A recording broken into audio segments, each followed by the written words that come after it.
I put everything I wanted to use in a folder on my Google Drive, and sometimes our Chromebooks behave properly when we're trying to do something with 2 or 3 tabs open, and sometimes they don't. So I just thought us having a regular desktop computer would just be a nicer way to work today, because we are going to work on the computers. Our goal today is put the M in STEM. One of the things we were doing when we were writing this STEM grant is, in part of the grant, we had to show the connection between science, technology, engineering, and math. Well, while my part is not the engineering or necessarily the science, although that is my avocation, I'm going to use technology in with the math, so I've got the T and the M covered, and we're pretty much there. You all have had 2 magnificent experiences. I know it was hard for Scott to get you out of the room the day you all were looking at the varmints under the microscope. I thought that was an incredible day.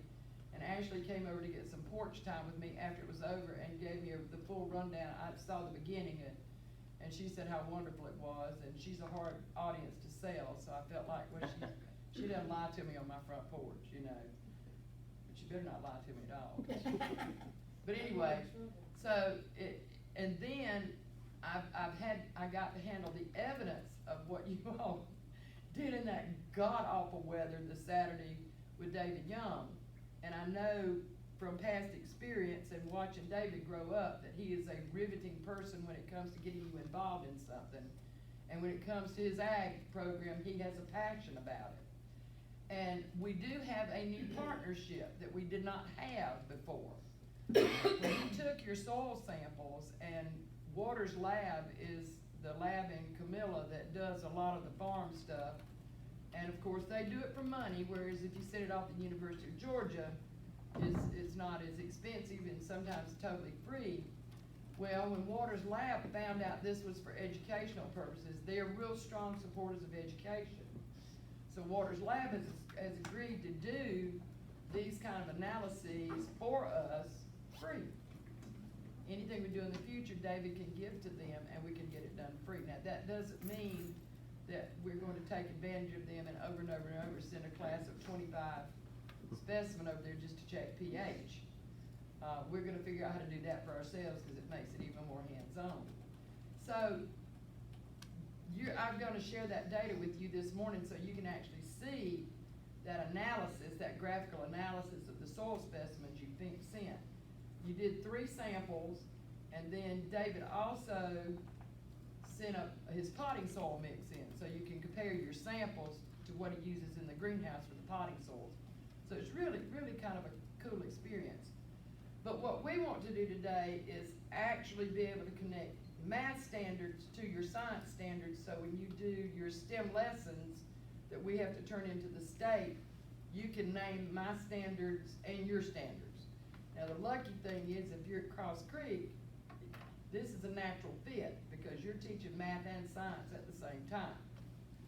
So I listed the standards. I'm pretty sure these are the ones we included in the grant, because when I read back through them yesterday afternoon, clipping and pasting them in, I went, yeah, this is it. It has to be, it's the only one you can use. And some of them there's a little stretch for, but not that big of a stretch. And the other thing is, okay, so I'm 3rd grade, why am I worried about high school standards? Well, again, if you don't see the vertical alignment, when I talk about you mentioning to the shape of the data to 3rd graders where they're not going to discuss mean, median, mode, it's still good math talk. Because eventually they're going to be interested in mean, median, mode, standard deviation, and normal distribution. So if they've learned to look for that as 3rd, 5th, and 7th graders, then when they get to high school, they go, oh, that's what that means. And you've made a track. And anytime you make a track in the brain, it'll get deeper the next time you pass that track, and it makes it mean something to them. Which is the whole reason for this environmental grant, is to do this hands-on thing. Well, hands-on also includes getting a hold of that data and manipulating it and looking at it. It's not just collecting it and having that fun. It's actually, well, what have I got when I've got this? What's the cool thing about it? And right at the end of my math session, I'm going to introduce you to their lesson plan thing before I give it back to Scott, because I'm gonna give you the bare bones for a lesson you could even write today that we could use for our sample lesson if we wanted to when we have to do our midterm report. And it's on soil pH, which is something that goes 3rd grade through 12th grade, depending on where you are. You do different things with it, but it's still a neat thing to look at. So I want to go through the statistics and data standards that we've addressed in this, and that's my first item of business. In 3rd grade, did y'all find those things I sent to you? You've got all this in that folder I shared with you. I've filled it full of stuff we're not even gonna use today other than me to show you it's there. And what I recommend is you make a folder for your grade level in your Google Drive. Make copies of this stuff and put it in that folder for you to share with your constituents at the appropriate time, so that nothing ever happens to these masters. You follow me? Especially when it comes to that lesson plan template. What I would do when I make a copy of it in the shared folder with the other 7th graders, I would also make a copy of it to put on my drive, so when somebody absconds with it, you can replace it. Because you know things happen in shared drives. I don't know about y'all, but that's been my look. Okay, so going over the math standards in 3rd, 5th, 7th, and high school. 3rd grade, the math standard there is MD3. Draw a scaled picture graph and a scaled bar graph to represent a data set with several categories. Solve 1 and 2 step how many more, how many less problems using information presented in the scale bar graph or the picture graph. For example, draw a bar graph in which each square in the bar graph might represent 5 pets. Well, this is a natural thing to do for that, because when you're counting, I'll show you with some of them. When you've got things that count up into the hundreds, you don't want to do 100 squares on the bar graph. You might let each square count for 20, so you only do 5 squares. So this is a great one for 3rd grade with that, although you won't get numbers that big with 3rd grade. But this is perfect, because then you can display your data, you can have conversations about your data, and what I recommend is asking those open-ended questions like, okay, what kind of questions could you ask and answer using this data? Because our idea is to get them to think like scientists. Okay, I got this, what does it mean? Well, I can do this with it, I can do this, it tells me this, and let them write the questions that they can answer using their bar graph, which is higher order thinking skills. Then in 5th grade, use a line plot to display a data set of measurement in fractions of a unit. Use operations on fractions for this grade to solve problems involving information presented in line plots. For example, given different measurements of liquid in identical beakers, find the amount of liquid each beaker would contain if the amounts were equally distributed. You probably would never carry this standard all the way to its end, but there are things we will measure in parts of units. Today, we're going to talk about pH, which is measured in tenths. You could use the fraction or the decimal representation of that if you're 5th grade. And if you want to do the fractional representation, then you can use the 6 and 1/10, 6 and 2/10, and so forth in the gradient. Or you could use the decimals, because they are familiar with the decimals and talk about the fact that a decimal is a fraction as well. And there's plenty of things we can do with that in the 5th grade where they're answering questions on these. And here's where you introduce that idea of spread and middle. If you were trying to balance it out, what could you move around? But you would not necessarily go through finding the mean the left-handed way. But this would be showing them why you might want to look at the average of things. 7th grade is a load of standards. 7th grade has 2. And SP1 in the 7th grade is understand that statistics can be used to gain information about a population by examining a sample of the population. Generalization about a population from a sample are valid only if the sample is representative of that population. Understand that random sampling tends to produce representative samples and support valid inferences. Now, this is another good one. Suppose we were doing the pH lab. and we went to the open field, and we had 20 kids out there gathering samples from that whole field, random samples. And then would we expect the pH to be closer together because it was in one field, or would it be farther apart? Because when you all collected your samples, you used 3 distinct places. But in an open field, getting 20 random samples probably would generate that data of, well, then the pH of this field is about blah, blah, blah.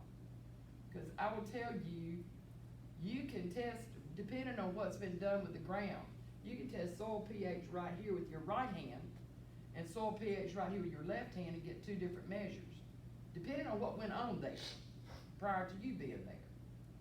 But generally speaking, if it's a field that's been used for the same thing over and over and over, 20 random samples would cluster real close together. So this is and then you can make an inference about that field based on these random samples. SP2, use data from a random sample to draw inferences about a population with an unknown characteristic of interest. Generate multiple samples or simulated samples of the size to gauge the variation in estimates or predictions. For example, estimate the mean word length in a book by randomly sampling words from the book. Predict the winner of a school election based on randomly surveying data. Gauge how far off an estimate or a prediction might be. And so this gets you into that spread again. So these 2 go hand in glove. It's hard to do SP1 without doing SP2. They're linked so tightly in 7th grade. And then we get to high school. Now these high school standards are in various places, but the high school standards are, I think there's 5 of them, yes. There are 5 high school standards. ID1 represent data with plots on the real number line, dot plots, histogram, and box plots. Simple enough. That standard's repeated over and over in almost every grade level. ID2, use statistics appropriate to the shape of the distribution to compare center, mean, median, and spread, interquartile range, mean absolute deviation, or standard deviation of 2 or more data sets. If we've had the talk before they get to this standard about spread, while we're discussing the data, more or less all that using the lower level approach, this suddenly becomes a tool that they can use handily because they've thought about spread before. So, and then interpret the difference in shape, center, in the context of the data sets, accounting for possible effects of extreme data points. Those crazy outliers. You know, that place over by the edge of the field where they dump cow manure. It's gonna be different from the rest of the field. You follow me?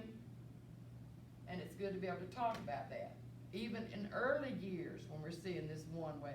You can use the term outlier in 3rd grade, it's okay. Then they will have heard it. ID4, use the mean and the standard deviation of a data set to fit it to a normal distribution and to estimate population percentages. Recognize that there are data sets for which such a procedure is not appropriate.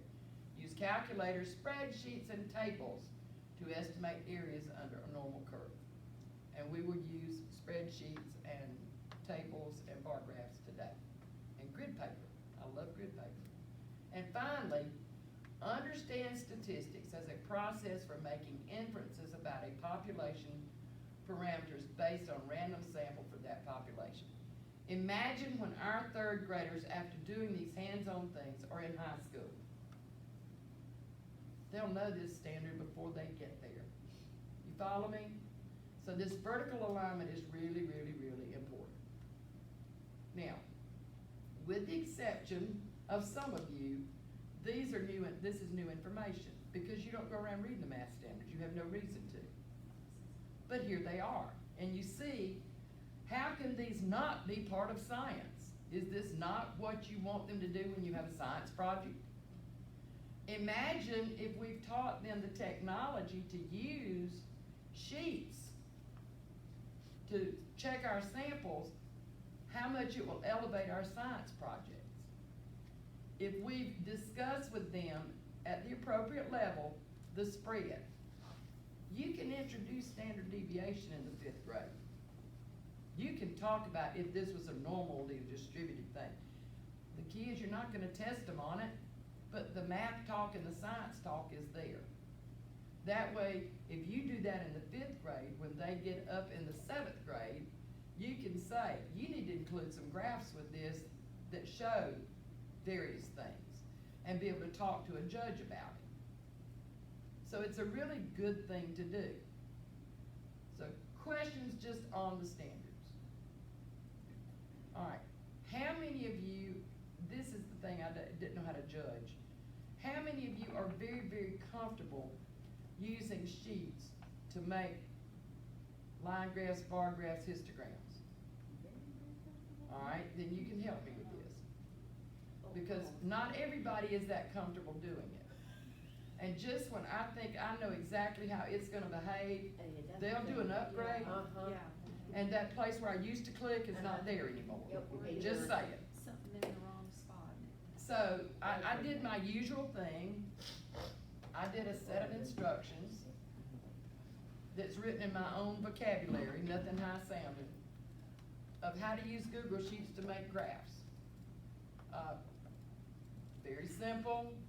You want to label your columns with the one we're doing, the first one we're going to do is I went through your first session where you were listing the samples of the kind of varmints, the kind of specimen you were finding in your pond water.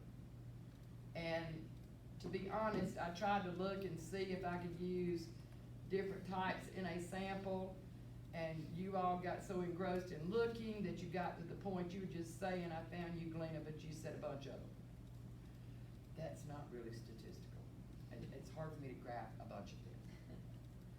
We need numbers. So I kept looking about, the only thing I could work with, because you all had so much fun that day, was how many different types of specimen did you see? So I went through your pages and I labeled them. I did no real order. I labeled sample 1, 2, 3, 4, 5, 6, 7, 8, 9, 10. And then I counted how many different types of specimens did you identify. So that's the first thing we're going to be looking at. And then I'm gonna bounce back and forth between these two slides. So this is what I did. I had 9 different samples, and I think I did order them in ascending order, just for lack of anything better. And I found that, you know, sample 1 was 3 different ones, 4 and so forth. So this is your actual data. Whenever I went through those 9 pieces of paper, we didn't have 10. I don't know where the other person was that day. Did we have some missing that day? I must have. Anyway, so I had 9 samples, and I entered it into a Google sheet. I put the sample number, the number of different specimens. These are my titles. That's that first step. Label columns, and I did sample number and different specimen. Then the second step is to actually enter the data. We did that. All right? Then the third step is if I want to do a graph, I'd have to select the data that I want to graph first. Now, the way you select the data is you actually click and hold. Actually, I did both. Click and hold and highlight it all. And you've got the data selected. And then the next step is under the Insert menu, choose Chart and select Bar Graph from Setup menu on the right. So you go to the Insert menu, and you go down to Chart. Now, I've already, this got automatic, but you look over, here's your Setup menu. And here's your chart type. You can choose here. It's suggested to use a bar graph for this, a vertical one. But you could use a pie graph, I would not. You could use a horizontal one. But there's all sorts. You can do a line graph, an area graph. You can do, if you got different types of data, you can do those. And you even, on later down, you've got the candlestick. You even have the histogram. Now your assignment today, you're gonna do the histogram, so remember where this is. And so then once you do that, you click OK and you're done. You just made it. Now, so I made this ahead of time. Now if you'll notice, because I did highlight my column headings, it labeled both of my axes, and it gave it a title. If it didn't do that, this customize area here is where if I don't like this color blue, I can go in and I can change those colors. My fill color, it automatically, suppose I want a brighter blue, or suppose I wanna do it in aqua. I mean, you can do all sorts of things to customize. But that's how you do a graph. Now, I've already done one. Cause what I did is I did it and I pulled it down here at the bottom and I used the bright blue. I thought the brighter blue was prettier than the dead blue. And so there's a picture representing, and you can have that talk. You can say, you know, what was the most common number of specimen found? You can see. You can look across here and see these are flat across. You can draw on it and say, look here, there were 3 with 7. And you can even do this in a histogram. It's very boring, but you can do it in a histogram.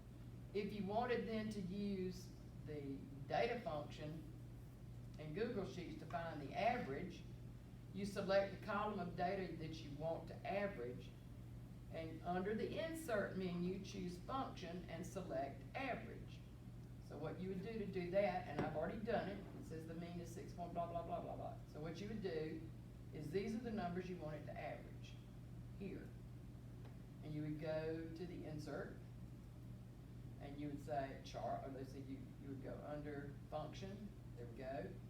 Now I would go up here and I would choose average. And it does that. And what I did then was to get it out of the way, I copied and pasted it down here by mean. You follow me? Because I knew I wanted to get the median and the mode, so then I can delete that. And then if I want to do median, I do the same thing.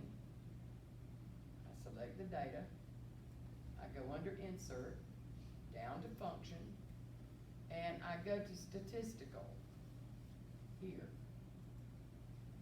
And then over under statistical, if I want, what was I looking for, mode? Not that I can't find mode on this, but I go down to mode. Here we go. Click mode, and it magically occurs. And so then what I did is I copied that and pasted it down here by mode. I did the median the same way, and the standard deviation the same way. All right, questions on using the function feature? All good? This is possibly the most basic chart you would use. Now, I teach 3rd grade. I'm not real comfortable going into Google Sheets, right? Not sure this is where I want to introduce it at, except maybe with this one group of kids that I feel like can handle it. So what do we do if we don't want to do that?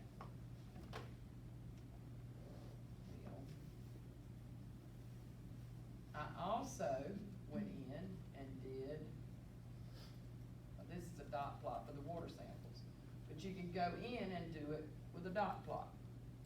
You can also do a bar graph using large grid paper, and I gave you samples of that in here, where they can make their own. This is a 10 by 10. Most data that you do in 3rd grade would fit on a 10 by 10 piece of paper. And it's big enough they can color it.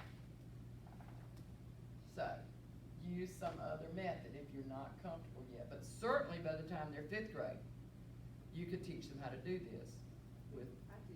yeah. We do it during genetics. Because it's a good place to collect your data. All right, so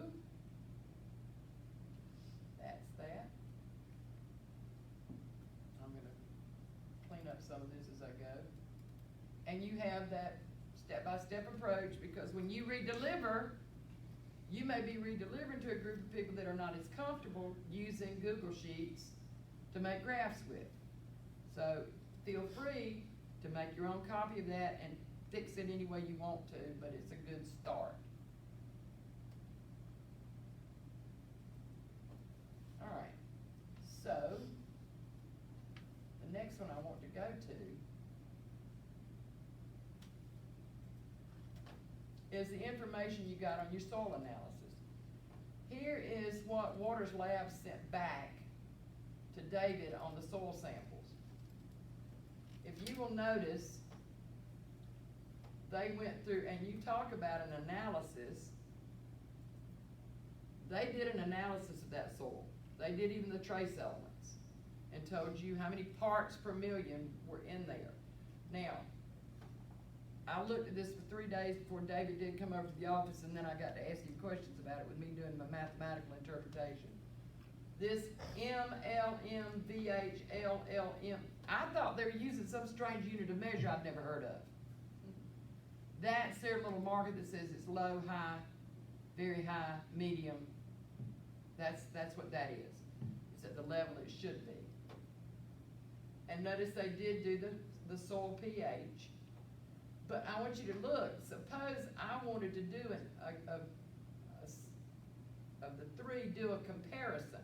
Because this is sample number 1. And then you go on down, and this is what they recommend for fertilizer for this, and gave you what to do to fix this soil up. Then in sample number 2, they did the same thing. But notice that we go all the way from 0.2 of something to 569. To go from 0.2 to 569 is a long far with a bar graph. Not to mention back up here on this first one, you had to go from 0.3 to 1,269. So I'm looking at this, okay, how am I gonna teach this? How are we gonna display this data? Because on a bar chart, if I'm gonna show 0.3, it's not gonna show up when I got to go all the way up to 1,269. So what I did when I was comparing these 3 samples, and I wanted to show how do you do it where you've got 3 different samples and you want to do them in different colors and show the comparison between the samples, I said, okay, let's don't do the trace elements. Let's just leave the trace elements out. And maybe if I wanted to study the main elements versus the trace elements, I could do it with 2 different graphs. Well, I selected the main elements to do, not the trace elements, because that would be what kids would be more, what has this got? So I used this data, and I made a table.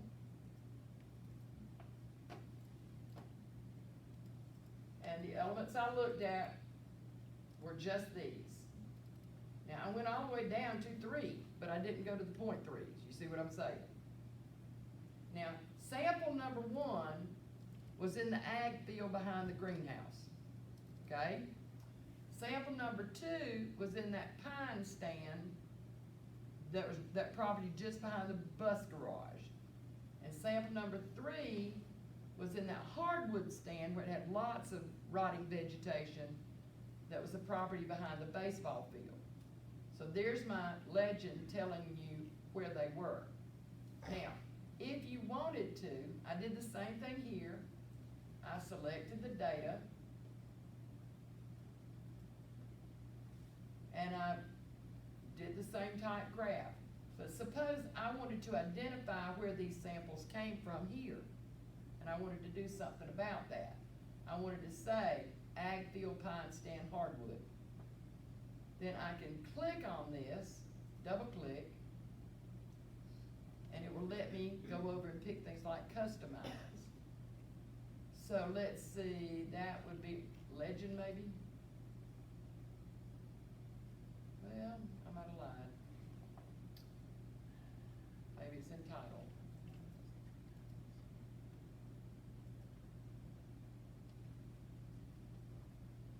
Okay.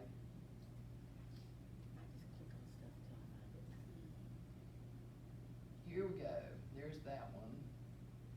Chart and axis title, title text. Would have thought that was a legend.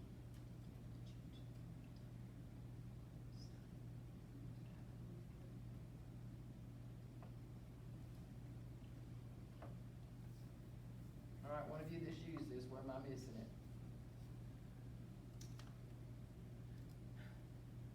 You wanna label each If so, sample. instead of saying Number sample one, 1, I wanted to add a word in there. I wanted to edit If this. you Maybe I double just click meant it. Double click on it. Yeah, double click each color, Okay. and I think, So, double clicking this.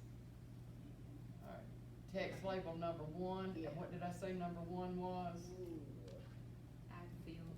Ag field. So I could go in here and type in ag field. Alright? So we got that. Now let's look at this one. And number 2 was in the pine stand. I'm just gonna say pines. Well, no, maybe I need to say pine stand. So that it's actually on our chart. Whoop, if I type right, it'll be helpful. Alright, and then number 3, click on that. That's in the hardwood. So now, if I wanna clip and paste this chart somewhere else, I don't have to say, oh, now, where were these samples at? I've got it with the graph. Okay, so that's my little bit of change that I want to do that. Now, so here's the graph. Make it smaller here so you can see it all at one time. Oh, it did it to me again, Sky. There we go. Make it smaller so you can see it all. So you see, when you go all the way from 1,000 of something, I took that one out because it was an outlier, but anyway. I kept the data closer together because even going up to the 114 and down to the 3, notice I added these labels so that you didn't have to judge with 25 in between, where it really made it real clear what they were. That's a customization. You have to add the numbers in there. But there's a way you can show a comparison of 3 samples. And of course, David was excellent in explaining to me why the magnesium was so high on the ag field. Obviously, they had fertilizer on the ag field, right? But I don't think there's a lot of fertilizer added into the pines and the hardwood. And so you can have that discussion of what happened here. And over here, iron, this is the one I was interested in. The iron over in the hardwoods was way high. Nobody goes in there and does anything except trees that have things that rot there. And he said what happens in those hardwoods is that natural rot stuff will create a more acid soil.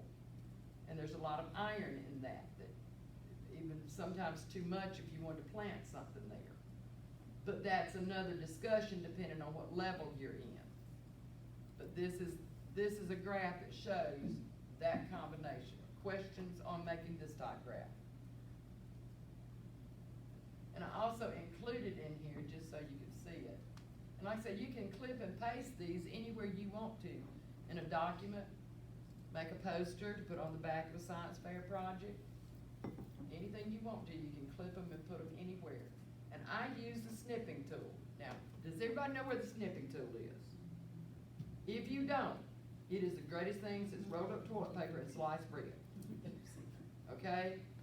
If you don't know about the snipping tool, what you do is you go over here to your little window in the left, and you search for snipping tool. Because see this, there it is. If you don't have it, you search for it, but there's the snipping tool. And I keep mine open at the bottom of my page. I always just hit minimize, not close, because I use my snipping tool all the time. All right, any questions on those 2 big types of graphs, the bar graph and the comparison graph? Everybody good with that? All good. All right, we just finished the I do section.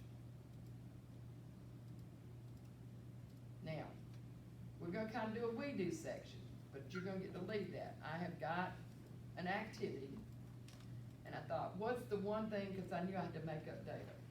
Well, thank God David had to come over to a meeting, so because I got this idea of trying to think of things that would hook and link little people and big people. And I love hydrangeas. I adore hydrangeas.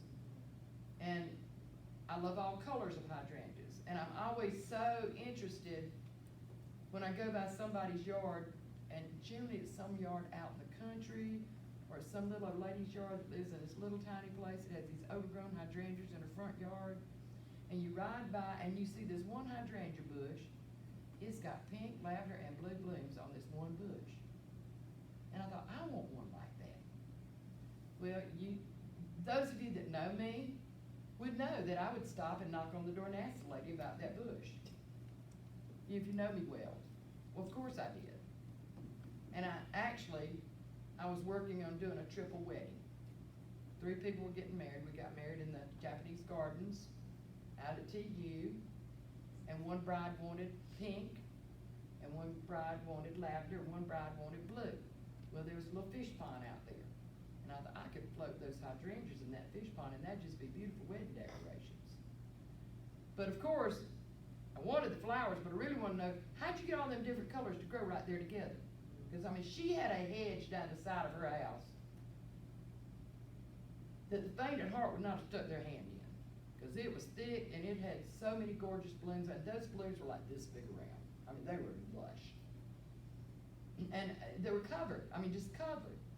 And so the little lady came out, and of course, was very anxious to tell me all about her hydrangeas. And of course, would give me a garbage bag full of them if I wanted them, because she didn't miss them. I could take 50 blooms off that hedge, and she would have never known they were gone. And that's when she explained to me, I was much younger then, that hydrangeas were sensitive, color sensitive to the pH of the soil. Well, I found out digging into this recently that that's not exactly correct. There's something else that the pH does that they're sensitive to. But she's right. They are very sensitive to the pH of the soil. But those of you who are science people, you know when you memorize the first time how to read a pH chart that you put B with B. Blue is base, right? And acid's pink. Well, hydrangeas do it the opposite. Blue is acid and pink is base. That's just what they do, because they're not really litmus paper. They're a plant. But they're very sensitive to the pH of the soil. And you get the lavender ones in the neutral zone. Well, after looking at the pH of all the soils, it seems that, and asking David, to have really good soil, you want it slightly acidic. It's, what do you say, 6 to 6.5 range? And 7 is neutral for pH, right? But most soil, when it's in good shape, is in the 6 to 6.5 range of pH. So then naturally, that's why we see so many blue hydrangeas in this part of the country, because most of our soil here is slightly acidic. Well, this little lady told me what she did. You know, I was talking about you check the pH there and you check the pH, there'll be 2 different pHs. Well, she ensured that.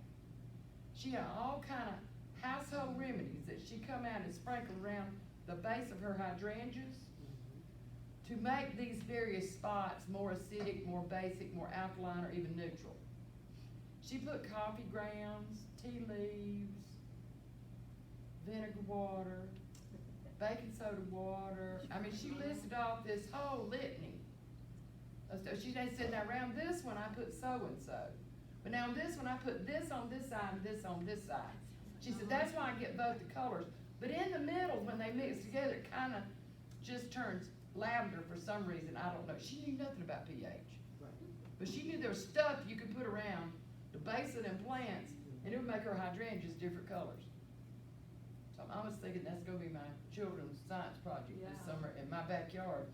So I can watch what they're doing. If I do it just right, Connor and Sophie both can be done, you know. Because I really got into this thing. So that's what I did. Is I went hunting, because to do one of these STEM lessons, you're supposed to do this thing to hook the kids, and you can bring the pictures, or God bless us, we got enough hydrangeas, you can bring a bouquet of hydrangeas in. That little lady will let you have some, so you can just find her. But I put lots of things in here. I gave you lots of things. I gave you a pH color chart. This is for each individual child. If you wanted to do something with pH, you can cut these apart. And if you have a good pH strip that does all those colors, you got one of those in these materials. I just did a no-no. I didn't get that.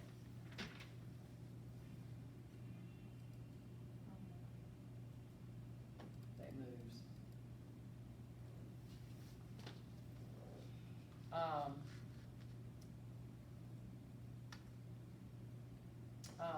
I gave, there's several lesson plans I include in here.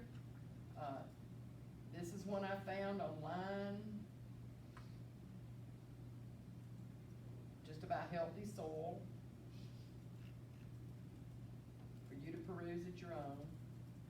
Here's one just on pH,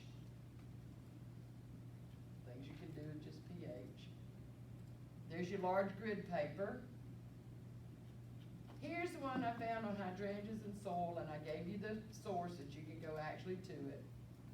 And it talks about the hydrangeas. And there's an experiment here with hydrangeas, by the way. It's a virtual lab that they set up. And it's pretty interesting. I really liked it. So I left that for you in case you were interested. My grandchildren are gonna get interested in that. Other grid paper, dot plot paper with a number line. I think this one may be the pot and soil, where it shows you the makeup of the pot and soil. Again, these colors represent the low, medium, high options.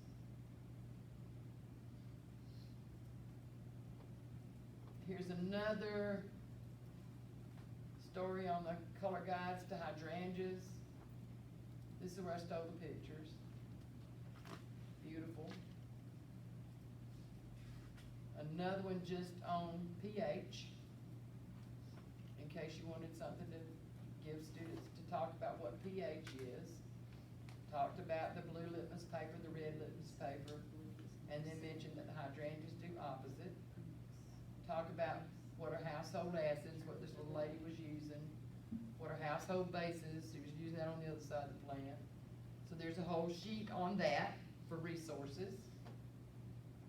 I think it's kind of cool. All right, I don't go back on this one, I can shut this one.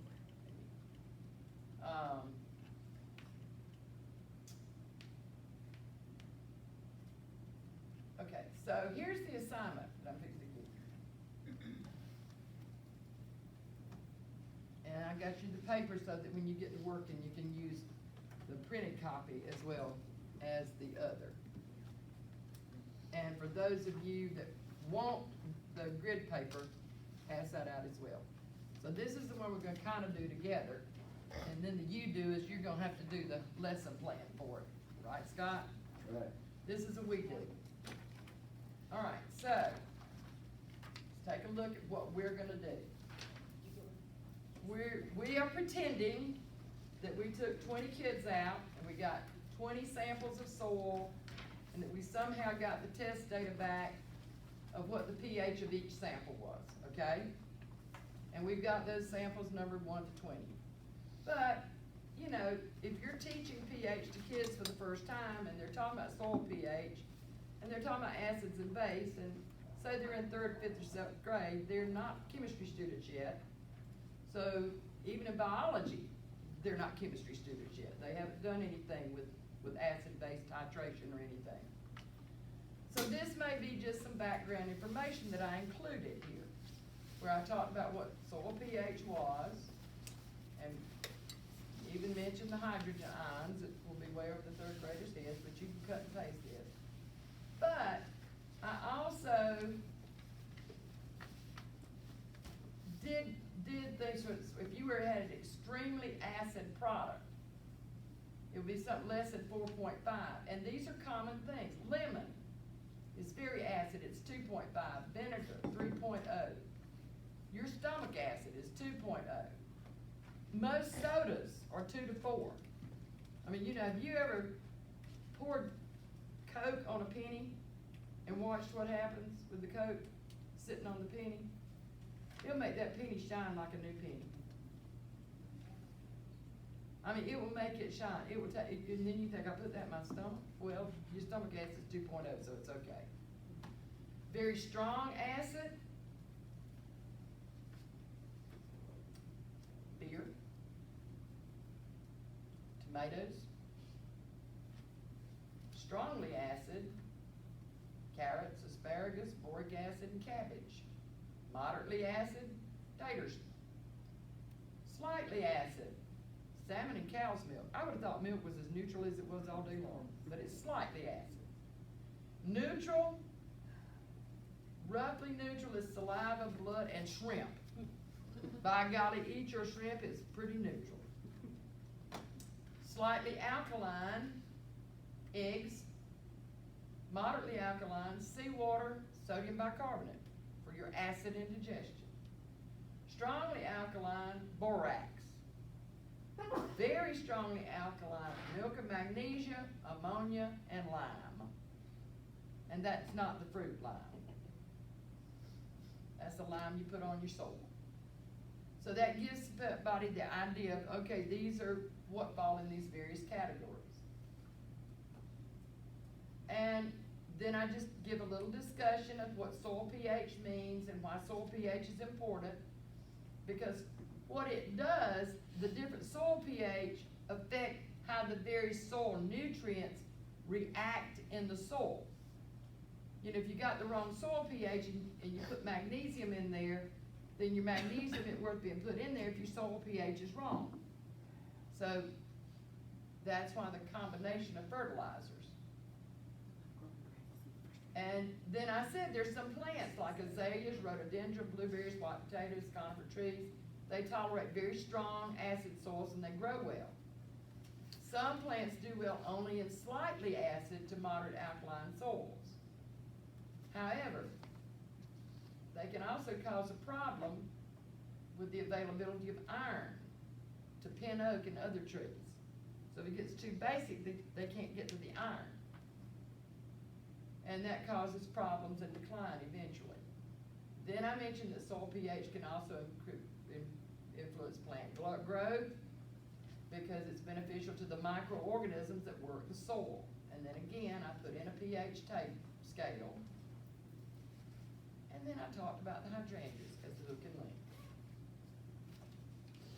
Now, here's the evidence of our kids going out and getting the information. We have not done one with group data. This is very much like the first one we did today where I've got the sample number and the pH of that sample. I want you to use this data to make tallies in the group data and then put the total in here. And then I want you to take this data, use the first and the third column, use your range and use your total number in the range to put it in a Google sheet. Then use Google Sheets to find the mean, the median, mode, standard deviation. Use your snipping tool to put a copy of your histogram here to the right.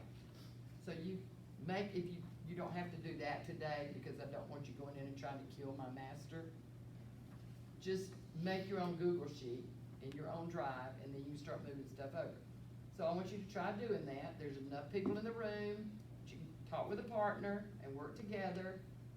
And raise your hand if you have problems. Go to it.